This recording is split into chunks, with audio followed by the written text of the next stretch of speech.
How rules, laws, and niceties of charity are arrived at. Laws, rules, and treaties create societies of obligations and commitments to one another for the greater good of all. There must be a benefit for maintaining the status quo and a penalty for breaking any rule of law or treaty, so as to give strength to the same. The closer in time the penalty is to the breaking of the rule, the stronger it is, and the less likely it is to be broken. Also, the less likely the breaker is to reoffend. Laws are set by the group or society, handed down to you, set above or imposed upon by the group as a whole. Rules, set by the group or society, but established by norm.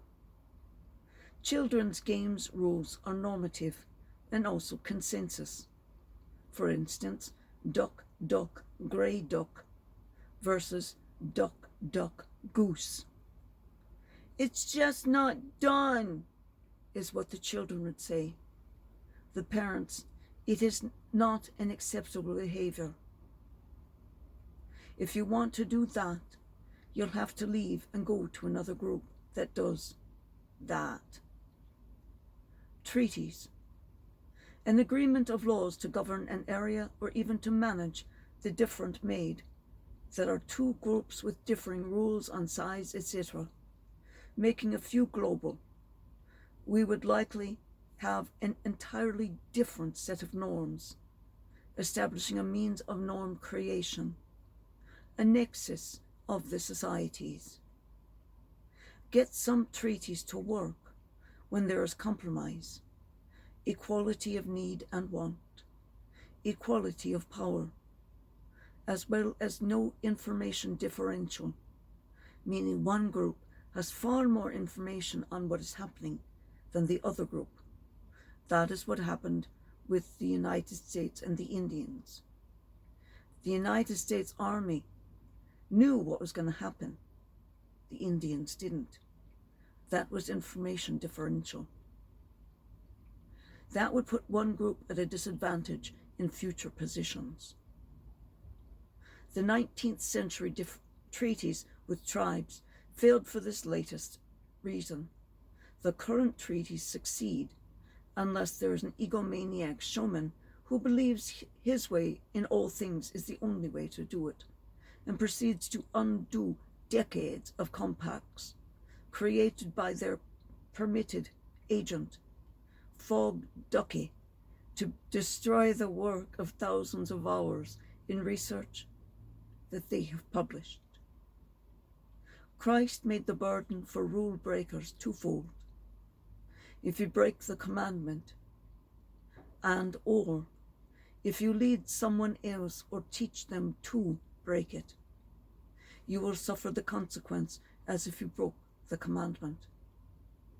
That penalty, you break the love of God for you, and you put yourself into eternal darkness and damnation. Now, as to laws, killing a human and speeding are both law-breaking, but one no one really cares about, and the other results in manhunts. Each has a different value to society, to the whole community, and to God. A human life ended is such a violation that God stops and looks, whereas you'd have to be going really fast for the Lord your God to take notice of you. The Mosaic Laws, referenced in the Gospel, are the first 5 books of the Christian Bible. This is the Jewish Torah. In it, there are 613 laws on living. This code of law is called Mitzvot. There are 248 positive mitzvot. Do say a blessing, grace, before each meal. Do say a blessing or grace after each meal. There are 365 negative mitzvahs, Don't believe in another God. Don't save the life of someone who tries to mislead you to worship another God or idols, etc.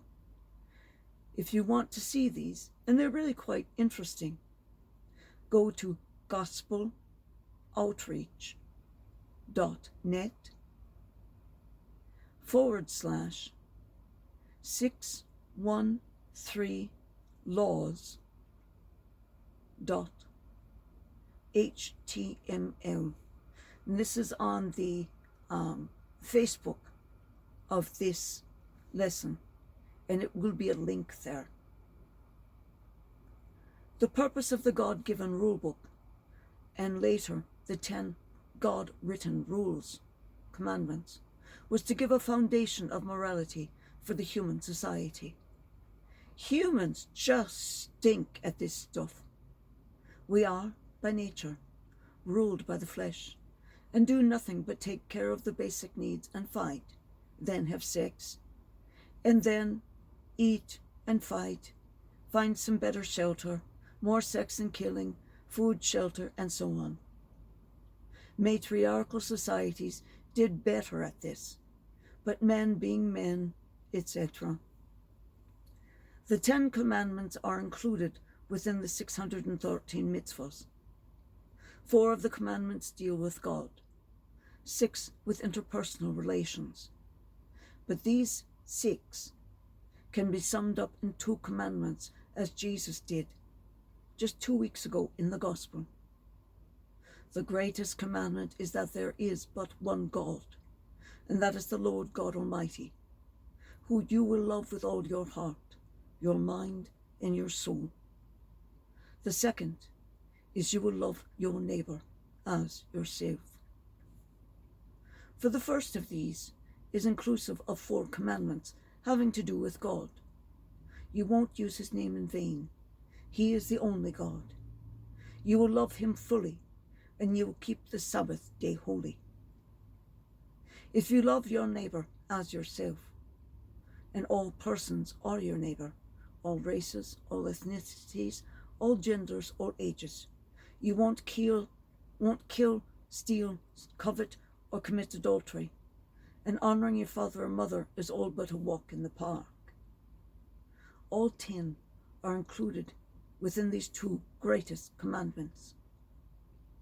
Because humans couldn't abide by the law, couldn't abide by their covenant with God via the laws, commandments via Moses, Jesus Christ had to come.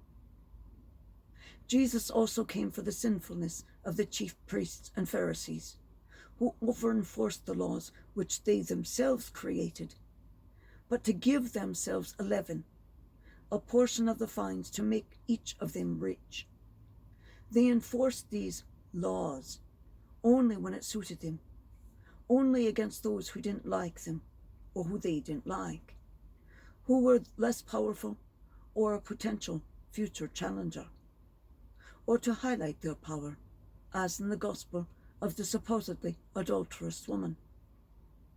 The woman was more likely one of the mistresses of the Pharisees, who dared to say no, and was then charged with a crime punishable by death to the woman. But notice, who is not being persecuted? Only women could ever be charged with adultery. There was no charge, no fine, no penalty for a man being caught committing adultery in the middle of the high street or main street of the town. Men make the laws, and therefore protect themselves and all that are like them. Some things never change. The law of adultery didn't even include saying, and the man will. It only said, all women caught in adultery will. So Jesus brings up a question. How can you tell a true Christian from a fake or false one? How do you do that today? By their words and actions. True Christians are known for their love. False or fake Christians are known in 2016 through 2022 and onwards for their hate, and by how they discriminate, who they suddenly exclude from their community with Christ. No true Christian ever wants or attempts to keep out immigrants, wants to or tries to segregate, wanted to keep the poor in their place, or rejoices at a person in poverty being tricked out of the few dollars they have.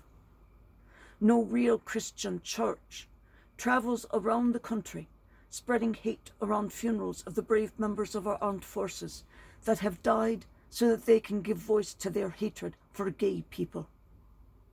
No true Christians restrict the access of any woman to reproductive health care, or any health care for that matter. No person wishes to restrict access to 92% to 8% of women of color, poor, versus rich white.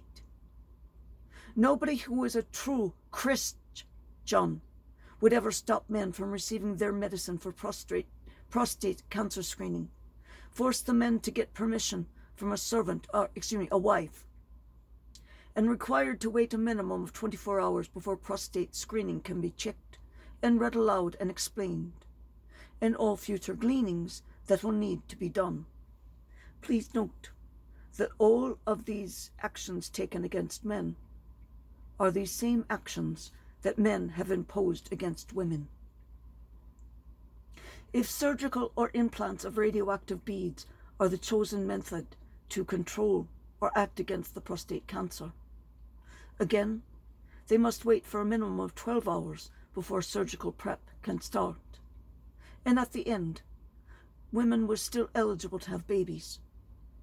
37% of men could still be a father after they have elected to have prostate surgery. For to these who show mercy, mercy shall be theirs.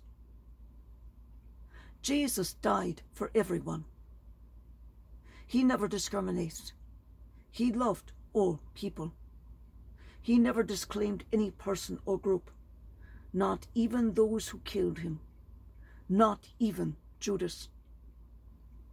As for those few places in the Bible claiming homosexuality is forbidden, and those now called transgenders mistakes, humans added this bias to the small sections of the Bible as they translated them, and it was for human hands that transcribed it over 20 times over the centuries.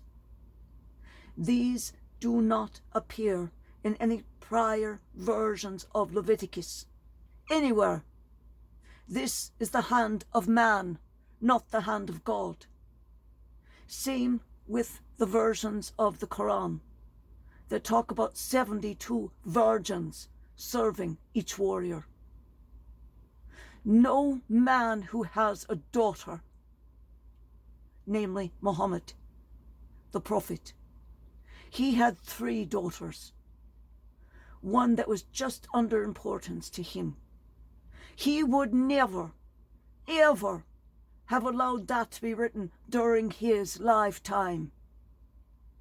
He did not write that. Human men who hated women wrote that. That is not the godly hand. God makes no mistakes. He meant for those to be his chosen, to walk a special path from birth, just as those with blindness or spina bifida or other physical challenges are chosen by God, as are their parents. Some of their parents do not do well. They fail the challenge. Some of the children are called home rather than they suffer the stupidity of humans any longer. For God gives you challenges, but also will bring you home when you've done your job. No person or group is unloved by God, only unloved by non-Christian people. Keep this in mind.